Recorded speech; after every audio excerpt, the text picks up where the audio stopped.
Louez-le, que le nom du Seigneur soit béni. Nous allons prier. Éternel Dieu, nous te bénissons, nous te rendons grâce pour ce moment. Et nous avons besoin de ton intervention, nous avons besoin de ton esprit. Saint-Esprit, conduis-nous vers les méandres de la parole de Dieu, vers la compréhension exacte des Écritures, et que nous sortions de là édifiés, profondément édifiés dans le nom puissant du Seigneur Jésus. Priez. Amen. Aujourd'hui, nous allons parler du sujet qui dit en qui se confier. Est-ce que nous devons nous confier en l'homme? Est-ce que nous devons nous confier aux esprits mauvais? Ou est-ce que nous devons nous confier en Dieu, c'est-à-dire en l'Éternel? Et nous allons répondre aujourd'hui à la question, est-ce que nous devons nous confier en l'homme? Et pour cela, nous allons lire Jérémie chapitre 17, verset 9 à 10 pour le début. Et selon le livre de Jérémie, chapitre 17, verset 9 à 10, nous allons dire que la Bible nous dit que le cœur de l'homme est obtus par-dessus tout et qui est méchant de surcroît, qui peut le connaître, qui peut connaître l'homme, qui peut connaître son cœur, qui peut connaître ses profondeurs, c'est-à-dire son intérieur. Quand on parle de cœur, on parle ici d'intérieur. Et la réponse qui suit, c'est bien sûr que c'est Dieu qui sonde les cœurs, les reins, et qui a la réalité, qui a en réalité la capacité de connaître les profondeurs, de savoir ce qui se cache dans le cœur de l'homme. Et nous ne devons donc pas nous appuyer sur notre propre sagesse humaine pour dire qu'un tel ou un tel autre est digne de confiance. C'est une erreur. Vous savez, parce que le jugement humain, selon 1 Samuel 16, 7, a pour base ce qui frappe aux yeux. Alors, nous jugeons selon ce que nous avons comme preuve, ce que nous voyons. Et même devant la justice, on dit quelles sont les preuves, ce que nous avons vu. Et qu'en est-il alors des choses qui sont cachées, des choses qui ne montrent pas à l'œil humain? Est-ce que ces choses n'existent pas?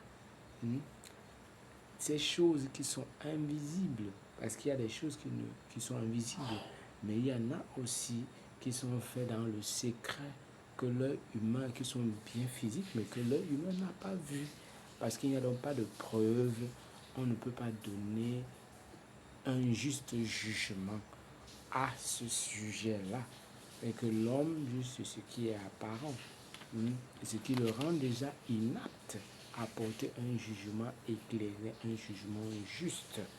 Et aussi autre chose qui le rend inapte à porter un jugement juste et éclairé, c'est qu'il y a des choses qui se passent dans l'invisible dont il n'a pas la maîtrise et ne peut pas donc apporter un jugement juste et éclairé. Et on ne peut donc pas s'appuyer sur un tel homme pour nous garantir la sécurité en toutes choses. C'est un homme plein de manquements à combler. Et c'est un homme plein d'irrégularité, d'incapacité. C'est un homme qui est plein de manquements en tous les cas. Et vous savez, ceci date depuis le jardin d'Éden et la chute de l'homme au niveau de la Genèse. Et que comme lui-même, il n'a pas la connaissance exacte des choses qui l'entourent, tant visible qu'invisible, il ne peut pas se protéger lui-même, il ne peut se protéger de rien, et il ne peut non plus protéger autrui des dangers alentour. Voilà pourquoi on peut dire que l'homme naturel est mangé par le sorcier.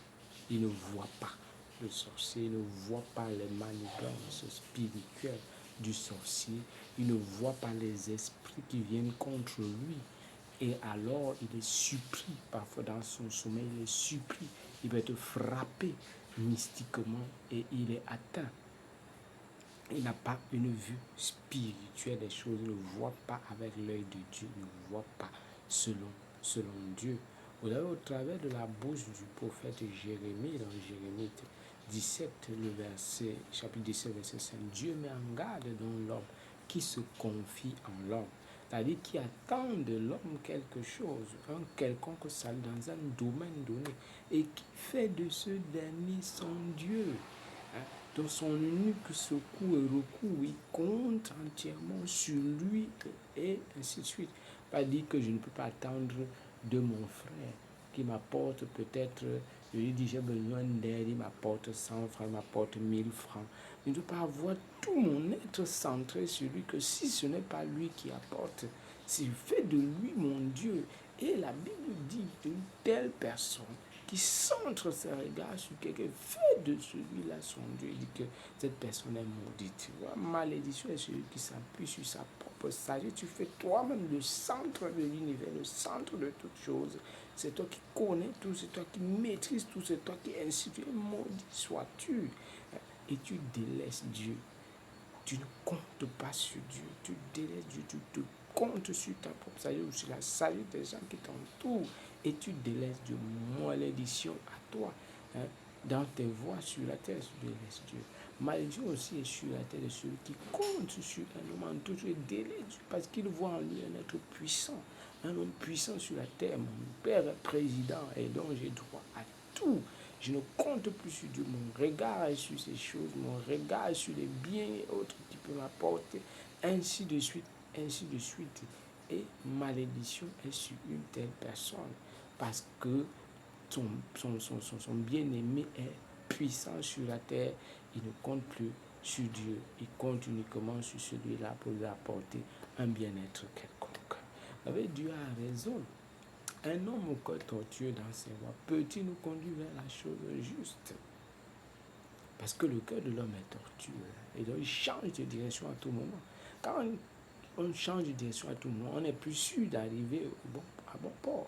On n'est plus sûr d'arriver à la chose qui est juste. On peut tomber, on est susceptible de tomber sur ce qui est mauvais, de tomber sur, non plus sur l'objectif, mais sur ce qui est.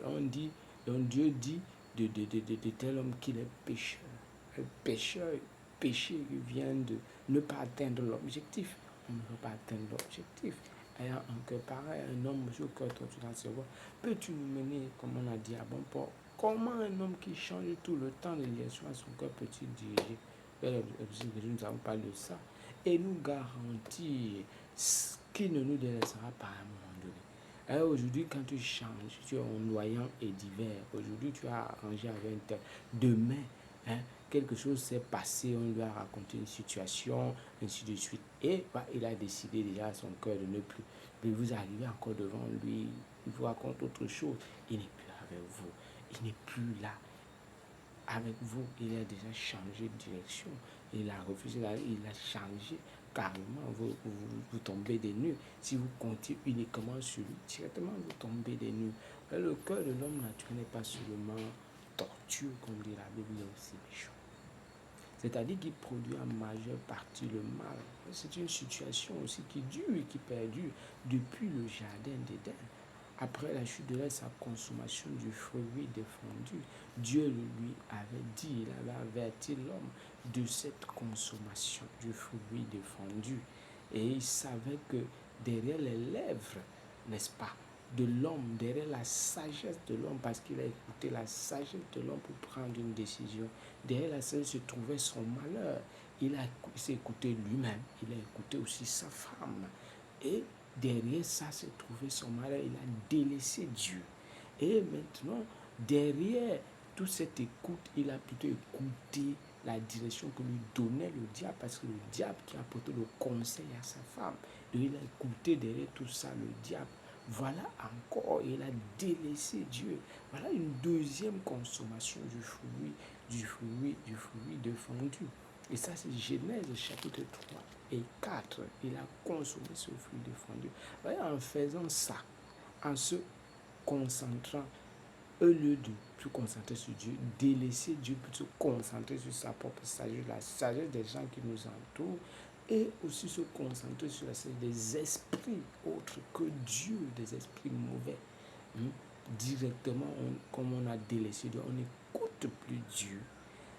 On s'écoute soi-même, on écoute l'adversaire de Dieu qui est le diable. Et que l'homme dans ce cas peut simplement et désormais se fier à ce que lui connaît comme bien ou comme mal. Même comme on a vu au départ qu'il était lui-même troublé dans ce qu'il appelle bien ou mal. Il ne comprenait plus, il ne comprend plus rien, l'homme naturel, ce qui est bien ou ce qui est mal pour lui, parce que on peut avoir quelque chose de mal, hein, devant nous, mais derrière cette chose mauvaise se trouve un bien. Comme on peut avoir un bien devant nous, derrière ce bien se trouve un mal. Hein.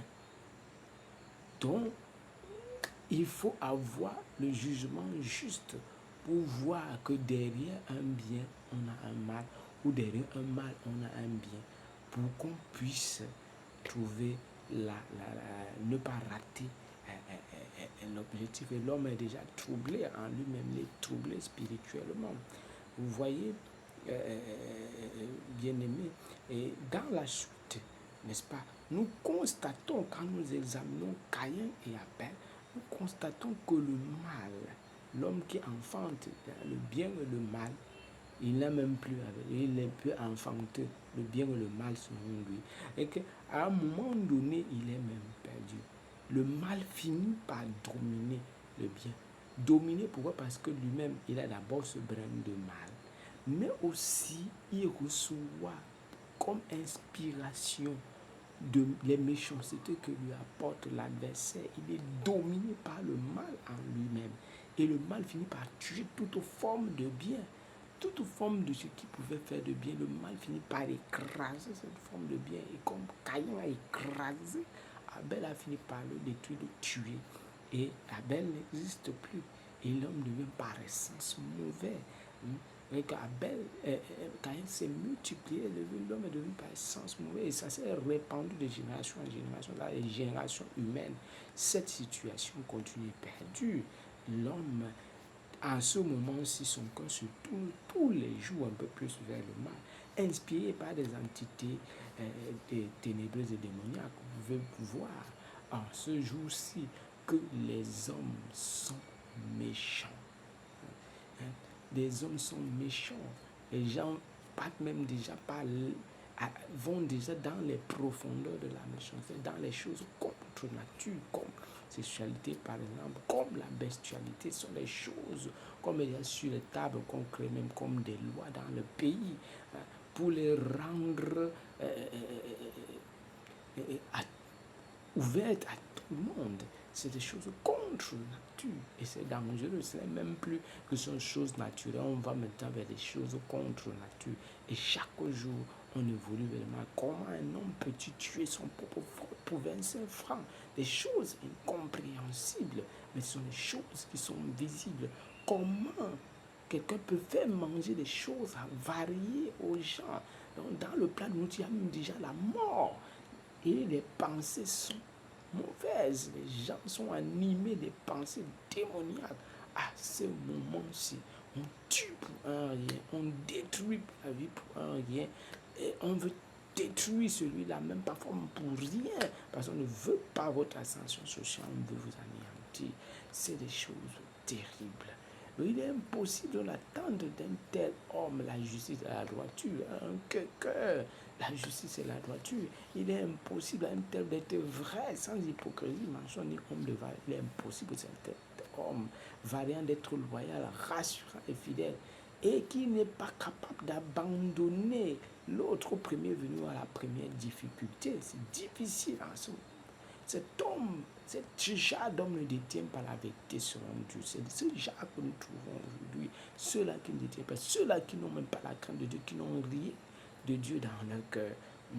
Et voyez, à ceci s'ajoute au fait qu'il soit aveugle spirituel, qu'il n'a aucune maîtrise des choses tant visibles qu'invisibles qui l'entourent. Il ne faut donc pas lui confier des choses sans se méfier, ni même ne point redouter le malheur ou l'échec. On fait toujours des choses avec pincette. Il ne peut nous rassurer sécurité en toute chose. L'homme naturel, je dis bien. Oui, ce n'est pas le cas pour l'homme spirituel qui juge de tout. Il y a 1 Corinthiens 2, 13, 14 et 15. 1 Corinthiens 2, 13, 14 et 15 qui nous parle il peut donner un jugement, un avis vrai et juste sur des choses, des questions soumises à son attention. Je dis, car il peut consulter Dieu à ce sujet et recevoir de Dieu la vérité, la version réelle des choses, ou des personnes à juger du temps de Samuel. On parlait des voyants en Israël, on allait les consulter, qui consultaient Dieu, et on avait la réponse à l'énigme qui était face à nous. On peut aussi voir que ces personnes peuvent aussi assurer la justice sur des questions énigmatiques, hein, comme c'était le cas pour Salomon dans l'affaire des deux femmes qui se disputaient un nouveau-né vivant. Donc c'est une question qui était soumise à ton attention. Il a donné la réponse juste. Et la femme qui avait l'enfant, on lui a rendu l'enfant en question. Vous voyez, un homme spirituel peut aussi garantir la sécurité dans l'espace physique et spirituel de son installation, sa sécurité à lui et celle des populations qui l'entourent. Vous voyez, dans sa communication perpétuelle avec Dieu, il appelle la présence de Dieu en ce lieu. Il appelle aussi l'intervention de Dieu en ce lieu. Dieu peut intervenir physiquement comme spirituellement. Vous voyez, ce fut le cas d'un prophète qui pouvait recevoir des choses de Dieu sur les plans ennemis contre son peuple. Les ennemis étaient autour de son peuple. Et alors, il pouvait connaître les plans de l'ennemi. Pendant que l'ennemi est en train de concocter les plans, lui, il a déjà reçu. Il pouvait dire à son peuple, voilà les plans qui sont en train d'être faits. Et directement, les plans de l'ennemi sont contrecarrés. C'est des choses possibles pour ceux qui sont de véritables hommes de Dieu. Il a dit d'abord qu'il ne fait jamais de choses sans avertir ses prophètes. Donc Dieu peut vouloir frapper la nation, il avertit son prophète, les gens se répandent, comme ce fut le cas à Ninive. Il a envoyé notre bien-aimé à Ninive afin qu'il avertisse le peuple et que le peuple soit éloigné de ce qu'il allait faire contre la ville de Ninive. Et ainsi les Ninivites ont été sauvés. Vous voyez bien aussi. Élisée, en tant qu'instrument de Dieu pour la guérison de Naaman général, a évité à Israël un incident diplomatique et une éventuelle guerre contre une nation puissante qui était la Syrie à cette époque-là. Il a donc été un rempart, un outil pour la sécurité d'Israël. On peut donc se confier à un homme spirituel qui soumettra notre requête à l'intervention divine, mais on ne peut se confier à un homme naturel, dont le cœur est d'abord éloigné de Dieu, premièrement, et de toute communication, coupé de toute communication avec Dieu. Il ne peut nous aider en grand chose. Il ne peut pas entrer en communication avec Dieu, qui est la source réelle de tout salut recherché par l'homme sur la surface de la terre. Voilà en fait répondu la question, est-ce que nous pouvons nous confier en l'homme? Nous pouvons nous confier en des hommes spirituels qui détiennent la vérité de Dieu, mais nous ne pouvons pas nous confier en l'homme naturel parce que nous sommes maudits si nous nous confions en lui pour délaisser Dieu, parce que l'homme spirituel, nous allons avoir un tant soit peu regard sur lui, mais lui va se confier à Dieu. Ça veut dire que nous allons regarder à Dieu au travers de lui et pour avoir une solution sur un problème donné. Que la gloire soit rendue à notre Dieu dans le nom puissant de Jésus. Et shalom à la suite.